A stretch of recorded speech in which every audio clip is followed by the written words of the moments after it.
My car said much higher than that. Much higher also. The AQI. It's up to like 40 or something. Yeah, this is not good. This is not good. Okay, good evening. Hope you're all doing well. Today we're going to learn Chullin Ayin Zayin. We're starting a little bit more than halfway down at the two dots on Ayin Vav Amud Beis. Nishbar Ha'etzem. We're talking about an animal where it had a bone break. And if you want to look back at the Mishnah on the top of Ayin Vav Amud Aleph to see the context, we had said in our Mishnah that Nishbar Ha'etzem, that if most of the flesh was still intact where the bone broke, then shchitasa metaharto, then you're good to go. However, if most of the flesh was not intact, then the shchita does not help. So let's pick up on that right here, halfway down on Ayin Vav Amud Beis. Nishbar ha'etzem, if the bone broke. Amar Rav, lemala min ha'arkuva, if you're above the joint, above one of the joints, imrov habasar kayim zev mutter. If that's the case, then everything is going to be mutter. Above and below, everything is going to be fine. The basar and the bone. And if not, then not. Fine. Lamata min ha'arkuva. What if you're below the arkuva? So imrov basar kaim zev mutter. If there is enough flesh, you're good to go. V'imlav. If there isn't enough flesh, then aver aser, and this is referring to an aver hamiduldal, that if there is some flesh that is kind of hanging, then it's aser. Ubehema muteres, and the rest of the animal would be mutter. So we're bifurcating. We're recognizing that some of it's not good, some of it's not. All of that is shitas Rav. Shmuel doesn't agree. 2/3 of the way down, 2 lines before the Y lines. Shmuel Amar bein lemala, bein lemata, I don't care. I'm going to lump everything together. We'll see why in a moment. Imrov habasar kaim zev mutter, imlav aver aser behema muteres. He's much more simplistic. For Rav, we need a matrix. You got to look at all the boxes above the arkuva, below the arkuva, all the different criteria. So here Shmuel simplifies things a little bit. Asks the Gemara against Shmuel, Maskif Lord of Nachman l'Shmuel, Yomru Aver mimena mutal ba'ashba muteres. How can you say that you're going to have an Aver hamiduldal, or you're going to have a severed limb, and the rest of it is mutter? How does that work? I don't understand. Why are you only asking that according to Shmuel? Rav held similarly in one version of his matrix. Because if you look back up at Rav, he said that in the case of Lamata min ha'arkuva, that if there wasn't rov basar, then the Aver Hamiduldal is Aser, and the rest of the animal is Mutter. So the same exact question should be true according to Rav as well. The Gemara says, Amar le hachi ka'amina. Really what I'm saying about my question against Shmuel is like this. Shmuel was talking a little differently. He said, Bein lamala, bein lamata. He was worried about how this was going to look. Aver shechaya mimena, a limb that an animal is going to live or die by. You cut a limb all the way through. You're cutting a femoral artery, whatever the details are. Muter ba'ashba muteres. How can it be? And really, what's going on here is a chumrah, which is that we are concerned. And that's why Shmuel lumped together bein lamala bein lamata min ha'arkuva, and that is what the question was. So what's the answer to this question? Shalchu mitam hilchasa kavase de Rav. With one letter that they sent out, they paskin like Rav, and according to his matrix that we saw, that lamala min ha'arkuva, that it would be mutter of rov the basar, and if there isn't rov basar, then no dice. And lamata min ha'arkuva, rov basar is good. And if not, then Abraham Aduldal's aser, and the rest of the animals is mutter. So then, Hadar Shalchu Kavase de Shmuel. Then they said, no, we don't hold like Rav, we actually hold like Shmuel. Hadar Shalchu Kavase de Rav. It's like the Pashkevilim they put up in Yerushalayim, these things that they glue up on the walls, Psak halacha is like Rav Shalom and Orba. And then a minute later, the Psak halacha is like Rav Elyashib, So obviously a big lack of clarity. And on this last Pashkevilim, where they were saying that they held like Rav, ve'ever atzmo metame b'masa. There was an added psak, which is that the Aver Hamiduldal is going to be Tameh Mishum Aver Minachai. That's what it means, that it would be Metame B'masa. Because as we know, the din of Aver Minachai has a certain din of Nevela. There are nafkaminas, but in this particular case, we're not getting into the nafkaminas. And the assumption is that we hold like Rav, and that the Aver Hamiduldal has a din of Aver Minachai. The Gemara doesn't like this psak that it's Ever Minachai. Why not? Masiv Rav Chizda, lo, I don't agree. Im tia rashchita trefa osa ve'es Ever Hamedul dalba davar shegufa. Oh, that's a problem.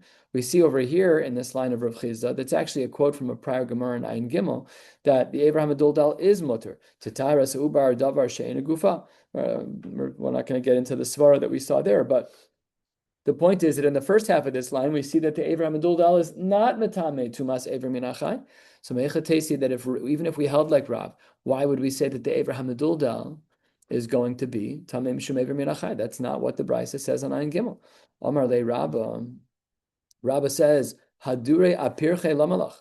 Why did you go after so many sources to ask your question? Namely, why did you go to a Brisa to do this? Rashi, fascinating historical Rashi as well, two-thirds of the way down, almost two-thirds of the way down, maybe three-fifths. Hadure apirchi leosuve mi Brisa she'ena yadua lakol. Nice insight to how things were functioning at that time in Jewish history. Who's talking? Rav Chizda. I think he was a 3rd or 4th century Amor, not 100% sure. Middle of the road in regards to the historical times. You're looking at 350, 400. And what did he say? Don't ask questions from Brises if you can avoid it. Not everybody knew Brises. Even now, Brises are not found organized in a book. We only find Brises scattered throughout Shas. But at that time, there was Shas Mishnayos written down. They didn't have Kahati, but they had Rabbi Yehuda Nasi. So says Rav Chizda, why did you go out on a limb and ask from a Brisa? I have a gorgeous Mishnah that we just learned that would have asked the same question. What's that? Osiv mimas nisid. You should ask from the following Mishnah. Nishchata behema hochsharu b'dameha divrei Reb Meir. That the other parts of that animal, including an Ever Hamedul dal, could become hochsharu.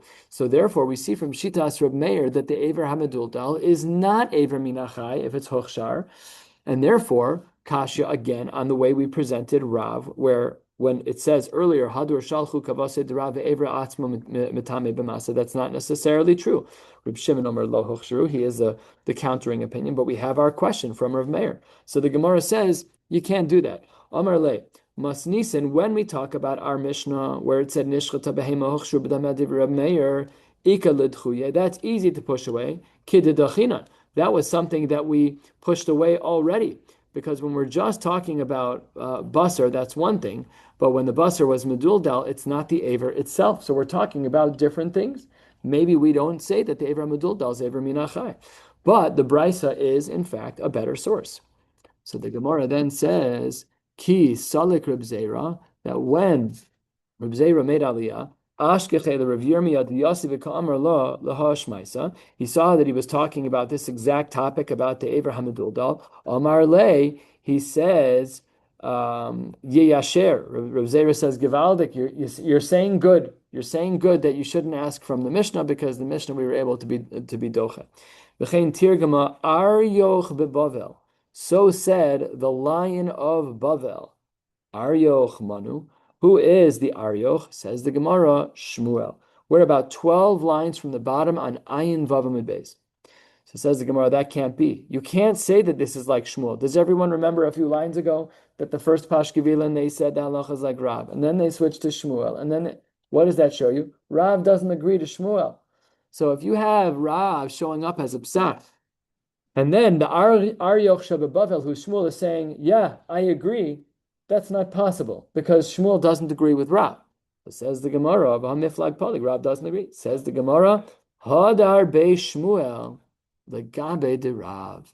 No, he changed his mind and he agreed with Rav. And if you look back up at our sugya, what that means is right where we started, where you see the machlokas between Rav and Shmuel. That machlokas, Shmuel said, I'm wrong. And I actually agree with Rav. So the halacha is in fact like Rav. Tanu Rabbanan, 12 lines from the bottom, Nishbar ha'etzem v'yotza lachutz. This is what we would call in English a compound fracture. The leg breaks and it begins to poke out of the skin. Im or ubasar chofines rubo mutter. If there's flesh and skin covering most of the break, not most of the bone, but most of the break, let's say that the diameter of the bone is 1 inch. The crack in the bone is 1/2 inch. So we need most of the 1/2 inch covered, which is a little bit more than 1/4 inch. So therefore, we'd be fine if that were to be the case. That's mutter. In lav, but if half of the break wasn't covered with basar or, then asr, the animal, would not be allowed. Become a rubo. This is a discussion. Ki asr Rav Dimi amar Rav Yochanan rov ovio. It's half of the length of the cut or the depth of the cut. The amrila rov hekefo. Some say it's the circumference of the area around the cut, which are not exactly the same thing. So says the Gemara, Amar Rav Papa, and this is classic Amar Rav Papa. Rav Papa was the peacemaker, and this was why he made it into the Hadron. Amar Rav Papa, Hilkach. This is called what? I've just seen it in Shas 100 times. I don't know. Where is it?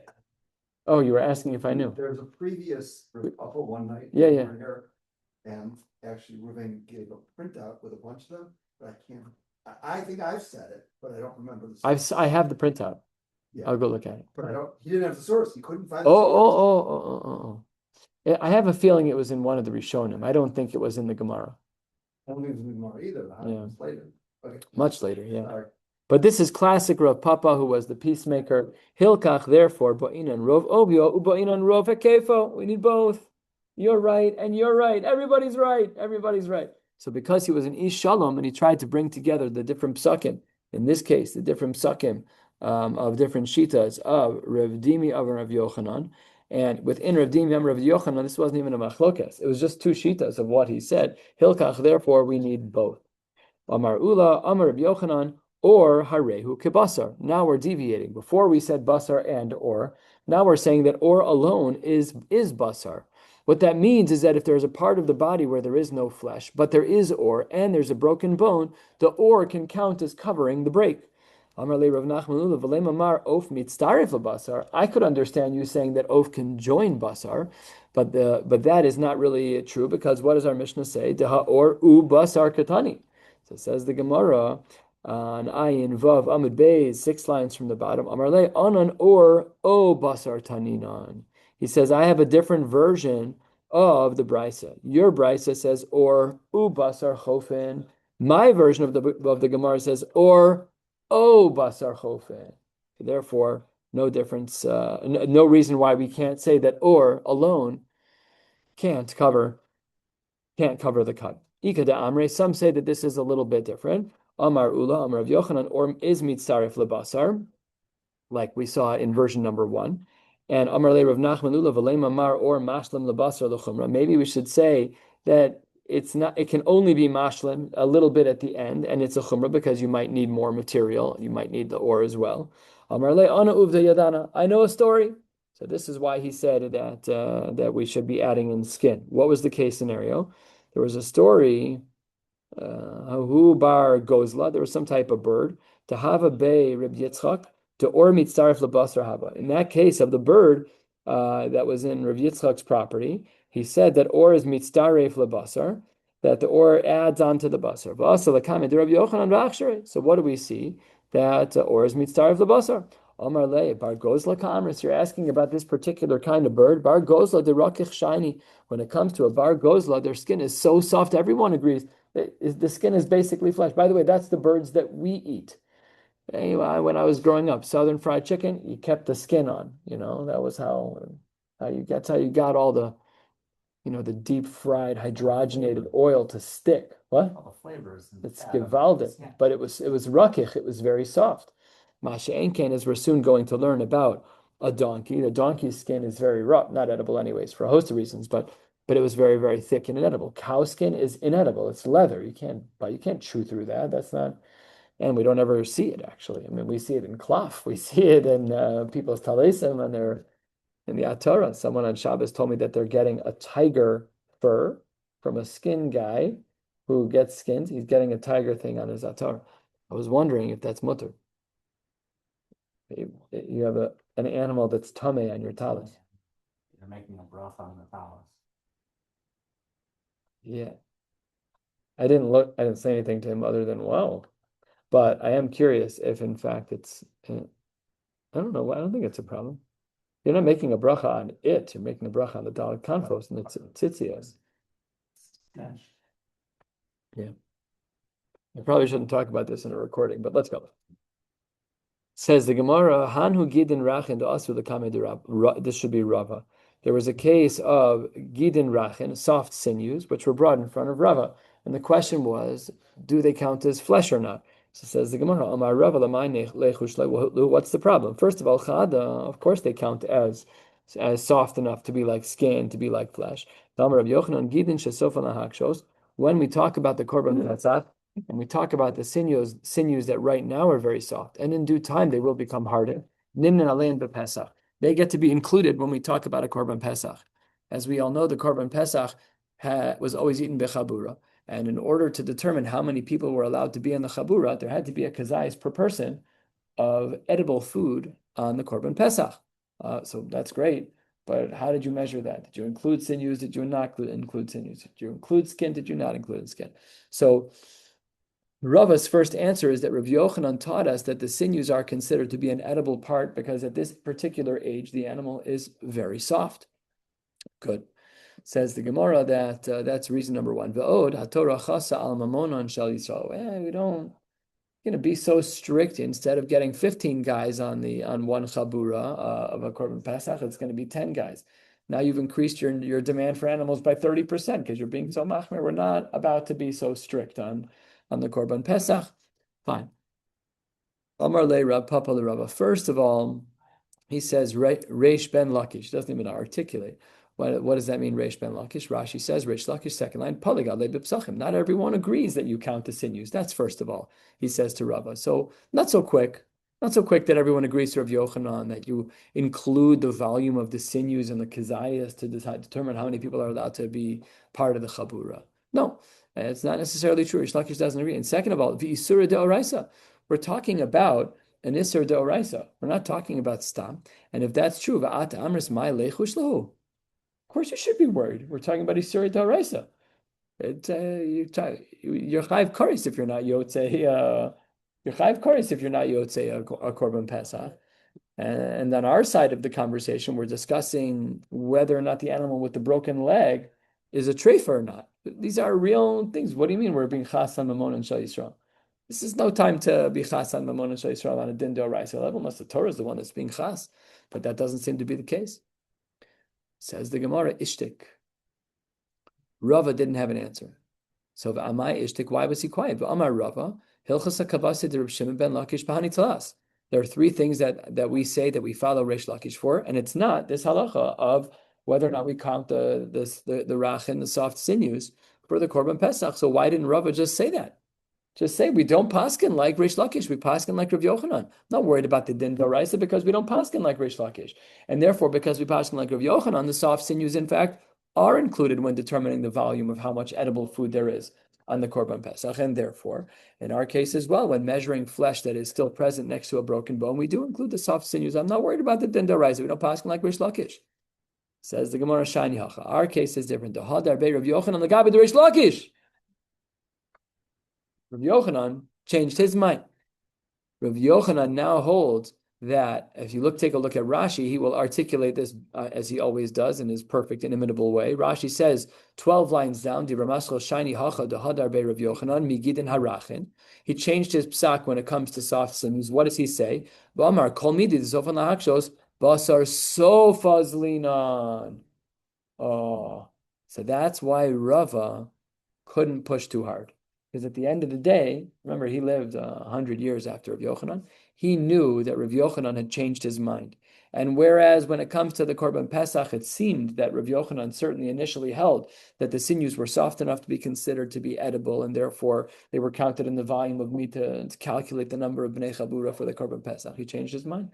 And he said, anything that's Sofa Nahakshos, Reish Lakish was right and I was wrong.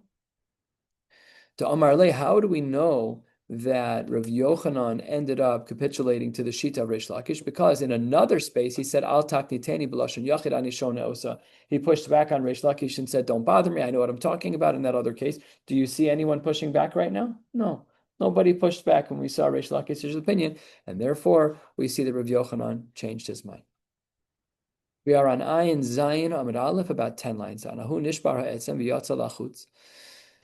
There was a bone that had a compound fracture. The ishtakil kortisa mine. There was a piece of bone that decayed and broke off. So the halacha that they were trying to figure out is that broken part of a bone a problem? Also, lakame de Abaye, Shahya Tlasa Rigli. He asked this question 3 times over the course of the upcoming regalim. This was, as we know, when the Rabbanim would gather around and they would talk and learning and all the big shilas. Baruch Hashem, we're blessed. I had to call and ask a shilah today. Somebody called me today about the aura ring. Somebody texted me those aura rings that you wear that have a decor to them, but their function is to capture data. This is a device that I wear on my wrist. So Rabbi First, I've been told, I called him today to verify. Rabbi First, I've been told, allows these types of devices that don't have a face. All they do is track. You can wear them on Shabbos and Yontif outright mutter. Rabbi Robinson was not as comfortable with that psak, and he held that you need to have some type of medical driver. So I said, is trying to figure out where the migraines come from enough. He said it's fine. He said for his Rebbe, since she was trying to control her blood pressure, yeah, no mutter. So my nephew Ari Karesh reached out to me and said, "Hey, I want to get this aura ring. Do you think Rabbi First would be matir just like the woo?" I'm like, "It's a great question. I presume so, but I'm no posek. Let me call." So we're blessed. We can call Dayanim. He had to wait for Yontif. Like, and who are we talking about? These are Amoroim, Nifloim, Vinoroim. You know that we're very privileged that we have so many Dayanim at our fingertips. It's a big bracha. So Shahi Atzlasa Rigli, quarter of the way down. Amar le Rav Ada Bar Masna Zil Kame de Rava Bred Rav Yosef Bar Chama. Why don't you go ask Rava, the son of Rav Yosef Bar Chama? This is our Rava, the regular Rava from Shas. Why should you go to him? De Charifa Sakine. He is a sharp knife. What a wonderful mashal. And Rashi gives a very interesting explanation of these words. About halfway down, the Dibra Maskil is this de Charifa Sakine. Leiv pasuachlo bisvara. What an interesting Rashi, no? I would never. Harif, you don't say a sharp knife is harif. Harif is spicy, and a knife is a knife. I think it's sakim mechudad or something like that would mean that it's sharp. So it's a very strange. Oh, I didn't even think about that. It's a really strange reference. So it's like it must be combining two things. And also, I would have thought that the parable would have been that his intellect was so. That's what I would have thought. He's sharp because that's how we talk. That's what we say. Oh, right. He's sharp.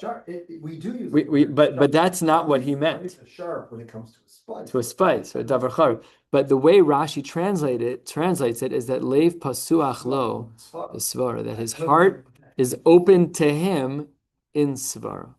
One thing if he's just pasuach lo. Very open-minded, like he has a growth-based mindset. Yeah. Going to look at things from a But it doesn't answer as to why you should go talk to him.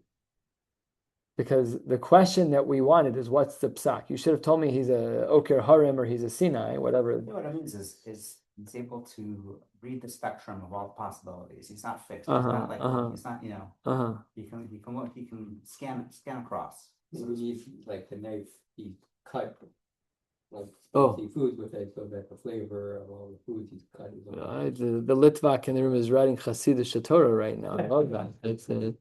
That's beautiful. No, that's really beautiful. That's the davar chor. If you're playing on the words, that it always draws the flavor. That's very good. That's a great explanation. Yeah. Anyways, I just thought it was an interesting Rashi because we would have quickly translated as, "Oh my gosh, he's so smart," But it's just he's a sharp guy. But that's our language. It's not. That's our colloquialism. That's our lashon b'nei adam, but not that. Oh, so Asa Lakame, he brings the shaila of the compound fracture with the decayed bone. Asa Lakame, Amar Michti, let's analyze.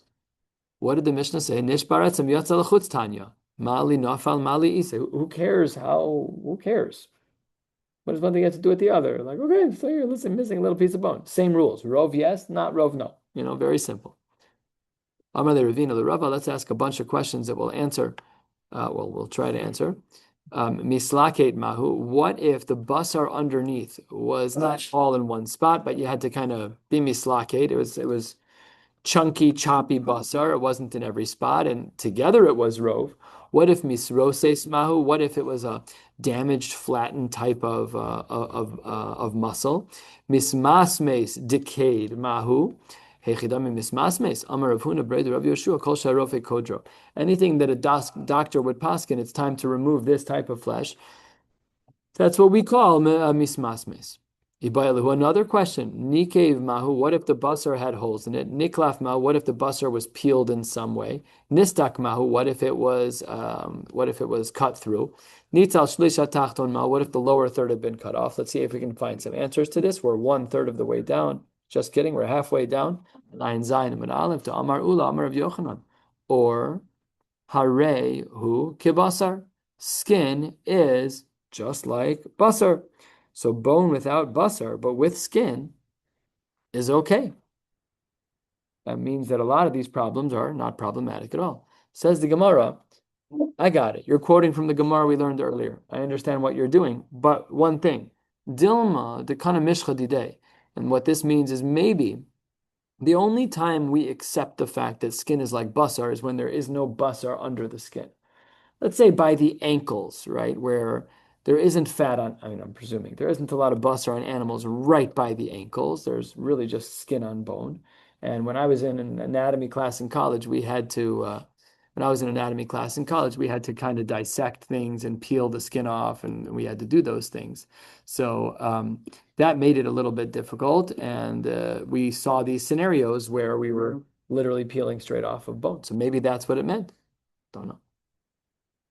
Amar Ravashi, ki yavin and Rav Papi, Amar Lan, Niktar Kimin Tabas Mahu. What if we had a scenario where, in some way, shape, or form, flesh was removed in like a donut? Just imagine like around the calf area, mid calf. This person had a deficiency where there was muscle missing mid calf. Right? There's like a donut of calf muscle that's missing.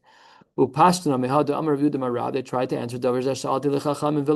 asked this to Chachamim and I asked it to doctors. But Amru, that this was fixable. All you need to do is put a tool inside that place where the muscle is missing, scratch the bony area, and flesh will regrow. I don't think this would be a modern treatment. Just saying. Aval parzala mizraf zarif, but don't use metal, don't use iron, because that is mizraf zarif, that will irritate the bone and will not grow reskin. This only applies if there was at least some muscle on the bone itself, then scratching it a little bit would help it to regrow, otherwise no dice. Next, back to some birthing related issues and animals. What about the eating of a placenta? So the Gemara says, let's say a person shechts an animal, shilya, and inside you find the shilya, no animal, just placenta. Says the Gemara, nefesh hayofe tochlena. If you have someone who is begeder nefesh hayofe, then tochlena. Rashi, nefesh hayofe, 7 lines into the wide lines, middle of the line, 8 lines down. Nefesh hayofe she'ein daito kotzeba machmas mius. Don't know about you, I would pass on that food. There was like that thing they did at Shalitz many years ago. I'm not a yafe guy. I eat my 5 foods and leave me be. I'm not eating any of these weird different things, giraffe meat. I'm not interested. Steak, chicken, move on. There's like fish eyeball level. I will pass. And there's this. This, yeah. That is true. Fish eyeballs, people eat that? That's disgusting. We do jellyfish. Maximum. Awfully hungry to eat an eyeball. Oh, Yeah. oh, it's so gross. Look, I mean, starvation is a very motivating tool. I understand. But when I think of starvation, I'm like, okay, I would eat a sea bass, Like, I don't think of eating fish eyeballs, I don't know, it's gross. That's what the Mishnah says. And nefesh hayafet tochlena, you're allowed to eat it. The enamitama, lo tumas ochlin v'lo tumas nevelos.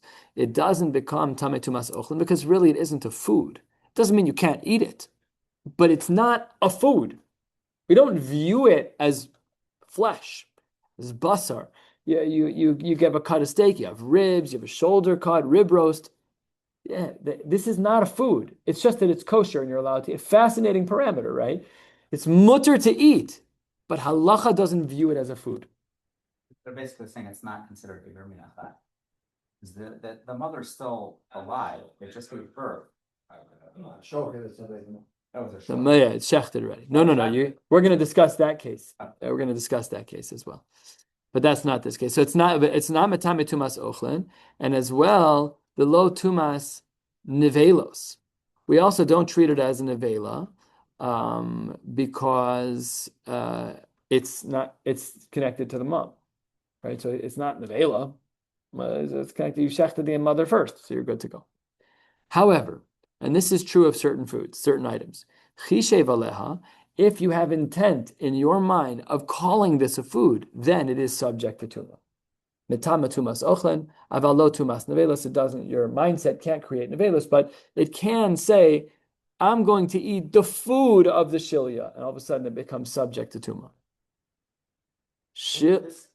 This placenta was not. It didn't come from a ben pekua. It came out on its own, or they cut it open. Didn't come out at all. You just shechted the animal, right? And then you go inside afterwards and you find it. Can you eat it? And there's no ben pekua in there.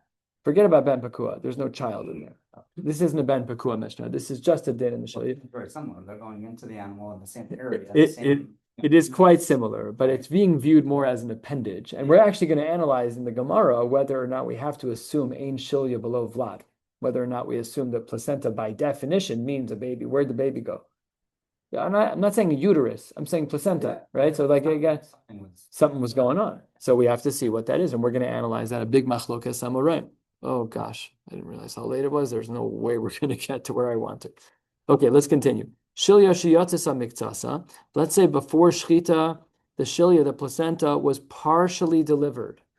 Okay, so that was not our previous case. Our previous case was mother was shechted, placenta was in utero, and now we found it. Okay, mutter to eat. But what if the placenta was partially delivered before shchita, halfway, 50%? So then says the Mishnah, asura be'achila, because simin vlad be'isha v'simin vlad be'behema. You're delivering a placenta? It smacks a little bit. Something tells me that that's a simin of pregnancy, right? Okay. Hamivakeres, if there's an animal that's about to become the mother of a bechor, so it's a mother delivering a male child, she pila shilya, and what she does is she discharges a shilya, yashlichenu leklavim, no kedusha, no kedusha. Uvimukdashin, if the animal was hektish, then you cannot take that shilya and give it to the klavim because forget about bechor, it's just regular hektish, tikaver, then it has to be buried. The ain kover nosab beparashas drachim. You don't bury it at crossroads where people walk. The ain tolan nosab be'ilan. I know you were tempted, but please don't hang the placenta on a local tree. Mipnei darkei ha'emori. I can think of other reasons why you shouldn't hang the placenta on a tree outside of darkei ha'emori, but let's stick with the Mishnah's simplicity for now. The Mishnah opens minani mili. How do you know the first din that if an animal was shechted and there was a shilya inside that you're allowed to eat it? To Tana Rabbanan kol behema tochlu. It's actually a play on the pasuk. Or take a look at the side for the whole pasuk. It's actually not what the pasuk says. L'rabos has shilya, to include a shilya that's found inside of a mother. Yachal afilu yatzis hamiktsasa. Let's say that some of the placenta exited the body prior to shchita. Maybe we would have thought that was included in the heter. Talmud Omar no osa. Osa, only the placenta when it's in place, velo shilyasa, but not when it has delivered in part its shilya. Michti, hold on 1 second, says the Gemara. We have a principle of ein shilya below vlad. Of course it should be the case that a placenta that was delivered should be usher, because we have a halachic principle, one that we have learned about before in Maseches Bava Kama, that ein shilya below vlad. So that's a halachic assumption. That means that if you see a shilya, you need to be worried about a vlad. Okay? And perhaps the vlad died and it just kind of got reabsorbed. Elements of it were discharged, but ein shilya below vlad. We're worried that there was a child with the vlad. And if that's true, pashut that the placenta is going to be usher. That should for sure be true. And therefore, lama likra. Why did you need to quote a pasuk for me to teach me that from the word osa? Says the Gemara, you're 100% right. Kras machtaba alma. You're right. I'm asking. You're right. The Eino Mitama says the Gemara that if you are eating the shilya, the one that's found in utero when the mother is shechted, so says the Gemara, Eino Mitama, by Rabbi Yitzchak bar Nafcha. Let's talk about the skin of a chamor, or chamor sheshalku. Let's say you take the skin of a chamor and you are sholek this. Rashi says, bottom line, or chamor, the skin of the chamor, shu kashe ma'us. It's both a very, very hard type of material, seemingly harder than leather, if I can understand Rashi correctly. It sounds like it's a thicker type of skin. It's also most, it's also disgusting. I don't know what makes one type of skin more disgusting than another, not sure. And sheshalko, you boiled it. Rashi says, bishlu harbe me'od, double language. You boiled it forever to make it very soft. Mahu, what's the din of that food? Interesting question. Rashi explains the question of ila tumas ochlin, im nase ochel atame tumas ochlin. Is this now a food? Afal that it's treif. Is it a food? Says the Gemara, tumas ochlin tanina. If what you're saying is, do you want to know if the skin of the or hachamor sheshalku is subject to tumas ochlin? We already learned that. And tumas nevelos tanina. We also learned that the fact that it isn't a nevela, that too also we have in a brisa. So let's learn these Mari Makomos. Top of Ayin Zayin Amid Beis. Tumas ochlin detanya. We have a brisa that speaks about tumas ochlin. Haor ve'ashilya. When we talk about skin and when we talk about placenta, ein mitamin tumas ochlin, like we saw in our Mishnah, or sheshalku ve'ashilya shechisha mitamin tumas ochlin. So we already know the answer to the question. Or sheshalku would be mitamin tumas ochlin according to this brisa. It doesn't specify chamor, but it does specify skin. And tumas nevelos nami tanina benivlasa. Even when it comes to nevela status of skin, we already know we have the pasuk of benivlasa, velo beor, and not skin. So we already have our answer. V'lo ba'atzamos, not bone. V'lo begida, not sinews. V'lo b'karnayim, not with the horns. V'lo b'tzlafayim, and not with the hooves. So therefore we have our answer. V'amar Rabba bar of Chana lo nitzercha ela she'asa'an tzike kedera. It says the Gemara that maybe what we're talking about, as the Gemara says, is tzike kedera. Rashi, second line. Ela shenasa tzike kedera bishlan harbe im tablin. Maybe we're only talking about a case where you cooked it with spices and maybe now it's a food. Says the Gemara, no. La'olam tumas ochlin. Really, we are talking about tumas ochlin, regular tumas ochlin. What about the Mishnah that's on the third line of this page? Or sheshalku, it's still going to be matame. V'shayni or chamor, demais. It's different. I don't care what you do to the or chamor. It's still disgusting. There's something disgusting about it. We don't know what's disgusting about it, unless you do. I don't know what it is. Fine. Quarter of the way down, Ayin Zayin Amid Beis, still a ways to go. Shilya shiyatz. So we said that if there's a cow that partially delivers a placenta, Omer Belazar lo shanu, that it's aser, ela she'ein ima vlad. Aval yeshim avlad ein choshesh in vlad acher. If it doesn't have a vlad, then it's going to be aser. Aval yeshim avlad, then the whole thing makes sense. Then in choshesh in vlad acher, then I don't have to worry about another vlad. Rav Yochanan Amar, Bein Einim Avlad, Bein Yeshim Avlad, Choshesh in Avlad Acher. That means we're worried about twins. If it partially delivers the placenta and you find one inside, there must be a second animal somewhere, dissolved, gone, but we assume that the placenta that exited the body is usher. So that would be the machlokes, is whether or not we would say that a part of that might actually be mutter. Rabbi Lazar was mekel. Says the Gemara, that can't be that Rabbi Lazar is the lenient shita. Eini. Rabbi Lazar should have been more machmir than Rav Yochanan, but the way it's presented here is that Rabbi Lazar would have allowed the placenta if there was no child. That's much more lenient than Rav Yochanan. Eli itmar hachi itmar, really it should be a little bit differently. Amar Rabbi Lazar lo shanu, that it would be aser ela she'ein kshur bevlad, if the placenta and the fetus were not connected to one another, no umbilical cord. Aval kshur bevlad ein choshesh in levlad acher. And Rabbi Yochanan Amar ein anu ein lanu ela shilya below vlad. We're only saying it's aser when there's a shilya below vlad. Aval yeshim avlad ben kshura bevlad ben ein kshura bevlad ein chosheshen levlad acher behind the Amar of Yirmim l'chumra Amar Rabbi Lazar. Here we see Rabbi Lazar is in fact more machmir than Rabbi Yochanan.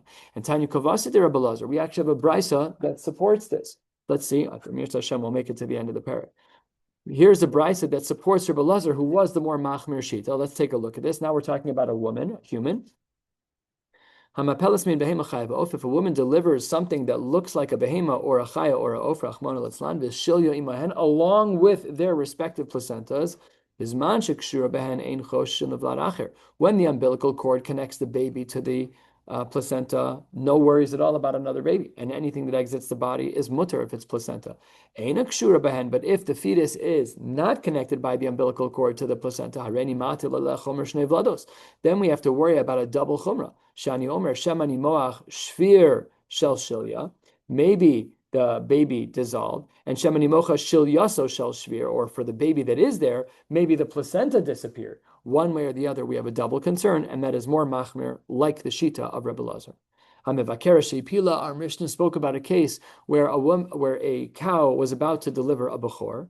My taima, says the Gemara. Why is it that there's no kedushas bechor? Remember, we said that if there's a placenta by the mevakeres, you can be mashtach leklavim. That shows you that it's not a bechor. Why is it not? Why are you not concerned about it being a bechor? Says the Gemara, Amar Vika Breda Rav Ami, Rov Behemos Yoldos Davar Hakadosh Bebechora, Umiud Yoldos Davar She Eno Kadosh Bebechora. In general, we know that most animals that are Yoldos, something that is holy, a minority are Yoldos, something that are not. Umay Nihu Nidme. There is a set of animals that is an abnormal animal that's born. All the weird shapes, all the weird kinds of animals that are born that don't qualify. And Bechol Hayoldos, among the remainder, Yoldos mechza zacharmu mechza nekevos. So now what we have is adding the math. We have a percentage of animals, let's call it 5% of animals that are nidmet. They're weird animals. So of the 95% left, do the math. It's going to be 47.5% are male, 47.5% are female, which means 47.5% female plus 5% nidmet is more than half. Smoch miyuta de nidme lemefza de nekevos v'havlu zachar miyuta. Says the Gemara. If you just look at the numbers, yes, 50% of animals are male and 50% are female, but of them, 5% are messed up animals that are not normal. Therefore, we don't have to worry that a shilya is going to have the kedusha of a bechor. Uvemukdashin tikaver my taima ruba bar mikdachu. If you have an animal that's hektish, male or female, and it delivers, guess what? The animal's hektish. So of course we have to worry about the placenta of mukdashin. Vein kovrenosa, we don't bury it, says the Gemara. Remember, this was the end of our Mishnah that spoke about the fact that if you have the mukdashin, you don't bury it by parshas drachim and the darke emori line. So let's analyze that for just a moment. Anything that's used for actual refuah purposes, even if it's relatively weird. But if you're doing something for refuah purposes, even if the Amorim people used to do it, that's not considered darke emori. That's just normal care. Ein bo refuah. If you're doing something that's heebie-jeebie, witchcrafty kind of stuff, then yesh bo mishum darke emori. Hi, Tanya, let me bring you a case that's not so simple. Ilan shemashir peros. If you have a tree that's not doing so well, all of its roots fall off too early. What do? Sokru besikra. You paint it red. V'toano ba'avanim, and you hang stones on it. I could understand why you're going to hang stones on the tree, because we're going to make the tree. We're going to make the tree stronger because we're going to put the weights on it. It's going to get rid of all of its weakness, and then the future peros will come out fine. That should be awesome. That's heebie-jeebie. You're painting a tree to try and fix it. What are you doing? Says the Gemara, Ayin Ches Amad Aleph, 2 lines down. No, if you see a tree that's painted red, people are going to daven for the tree. Oh, I see that in the Karesh backyard. There's a tree. Phil painted it red. Obviously, the tree's not growing well. I'm going to daven. It's not darkei emori. Kidetanya, we have a brayso of tame yikra.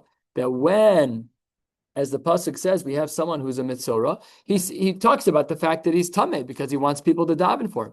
Tzarach lehodia l'rabim v'rabim v'vakshin alav rachamim. People are going to want to daven. Something happens to a particular person. He needs to let people know. If someone's going through a hard time, let people daven for you.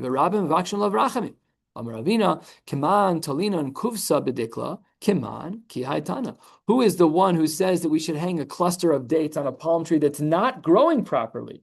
That must be like the Tana of our Mishnah, who says that you are sokro besikra because we want people to daven. We'll stop right here. Hadron alach behema hamaksha. We should come back to this daf in 7.5 years. Mazel tov on finishing the 4th parak. We'll get back together again on Shabbos. Wishing you all a beautiful night. Mazel tov.